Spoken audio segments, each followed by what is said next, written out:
உலக தமிழ் நெஞ்சங்கள் அனைவருக்கும் வணக்கம். இன்னைக்கான இந்த வீடியோவில் ₹1 இருந்தால் இன்று இதை செய்யுங்கள், உங்கள் பண கஷ்டம் மொத்தமும் முருகனுடைய அருளினால் தீர்ந்துவிடும். முக்கியமாக செவ்வாய்க்கிழமை இதை செய்யுங்க. என்ன செய்யணும் அப்படின்றத பத்தி பார்க்கலாம்.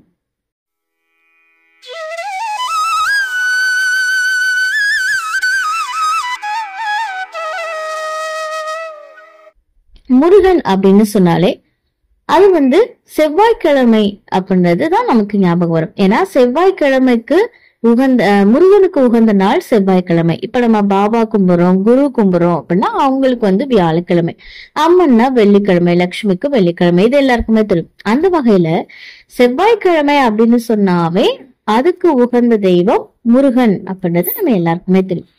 முருகா அப்படின்னு சொன்னாலே நம்ம கேட்ட வரம் அனைத்தையும் வாரி வழங்கக்கூடியவர் அப்படின்னு நமக்கு தெரியும். அப்படிப்பட்ட அவருக்கு நம்ம இந்த ஒரு பாட்டை பாடி ஒரு வேண்டுதலை வைத்துட்டோம் அப்படின்னா போதும், நமக்கு அந்த வேண்டுதல் எப்படிப்பட்டதாக இருந்தாலும் அதை நிச்சயமாக நமக்கு நிறைவேற்றி கொடுப்பார். இதுக்கு தேவையானது முதல்ல ஒரு ₹1 நாணயம், அதுக்கப்புறமா வில்வ இலைகள். இப்ப என்ன பண்ணணும் அப்படின்னா, ஒரு ₹1 நாணயத்தை வச்சு வீட்டுல முருகருடைய படம் வச்சிருப்பீங்க இல்லையா, அதை வச்சு உங்களுக்கு இப்போ உதாரணத்துக்கு கடன் சுமை அதிகமாக இருக்கணும், கடன் வாங்கியிருக்கீங்க, அதை கட்ட முடியாம ரொம்ப சிரமப்பட்டுட்டு இருக்கீங்க அப்படின்னா அதை எப்படியாவது தீர்த்துடுங்க, கஷ்டத்துல இருந்து எங்களை காப்பாத்துங்கன்னு மனசார முருகர்கிட்ட வேண்டிட்டு, நாங்க ஏதாவது தெரிந்தோ தெரியாமலோ தப்போ யாரையாவது ஏமாற்றி இருக்கோம் அப்படின்னா கூட அதெல்லாம் மன்னிச்சிருங்கன்னு அவர்கிட்ட மனசார மன்னிப்பு கேட்டுட்டு முருகனுக்கு முன்னாடி ஒரு சின்ன தீபம் ஏத்தி வச்சுக்கோங்க. அதுக்கப்புறமா இந்த ஒரு பாடலை நீங்க பாடணும். 5 முகம் தோன்றின் 6 முகம் தோன்றும் நெஞ்சம் அதில் அஞ்சல் என வேல் தோன்றும், நெஞ்சில் ஒரு கால் நினைக்கின் 2 காலும் தோன்றும், முருகா என்று ஓதுவார் முன்.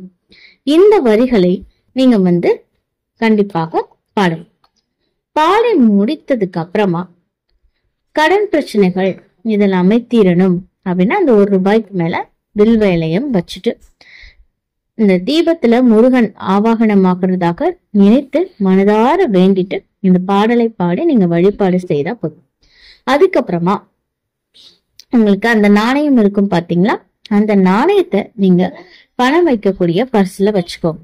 இப்படி செய்யும் போது உங்களுக்கு பணம் ஏதாவது ஒரு வழியில பெருகிக்கிட்டே இருக்கும். சோ வெறும் ₹1 வைத்து முருகன் கிட்ட மனசார அந்த பாடலை பாடி வேண்டினீங்க அப்படின்னா நிச்சயமாக அது நிறைவேற்றி கொடுப்பார். இந்த தகவல் உங்களுக்கு பயனுள்ளதாக இருக்கு அப்படின்னா மறக்காம உங்க நண்பர்கள் கூட பகிர்ந்துக்கோங்க. மேலும் இது போன்ற ஆன்மீக தகவல்களுக்கு என்னோட சேனலை நீங்க சப்ஸ்கிரைப் பண்ணிட்டு பக்கத்துல இருக்கக்கூடிய பெல் ஐகானையும் பிரஸ் பண்ணிக்கோங்க. நன்றி.